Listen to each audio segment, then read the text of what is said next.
ভেঙে যাওয়ায় এখানে আপনারা দেখতে পাচ্ছেন আশ্রয় কেন্দ্র হিসেবে কিন্তু এই রাস্তাটিকে আসলে বেছে নেওয়া হয়েছে।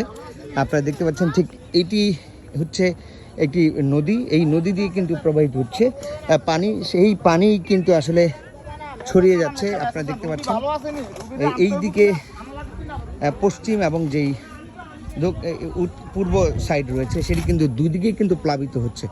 এইখানে কিন্তু মানুষরা আশ্রয় নিয়েছেন, আসলে তাদের বাড়িঘর পানিতে তলিয়ে গেছে, তারাই কিন্তু এই মুহূর্তে অবস্থান নিয়েছেন এই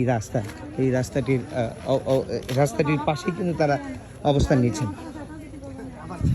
দর্শক, যে আমি আসলে এখানে আসছি মূলত দেখার জন্য যে মানুষগুলো এখন বর্তমানে কি অবস্থায় আছে, আর যতটুকু পারছি ওইভাবে সাহায্য সহযোগিতা করার ট্রাই করছি। তো সবাই তো আসলে ত্রাণ নিয়ে এসেছে, আমরা আসলে ত্রাণ না নিয়ে এসে ত্রাণের বিপরীতে দেখা যায় কি করা যায়, কারণ 2 দিন পর হয়তো পানিটা নেমে যাবে, নেমে গেলে যেন পরবর্তীতে তারা কিছু করতে পারে, এই জন্য আমরা আর্থিক সহযোগিতার ব্যবস্থা করছি।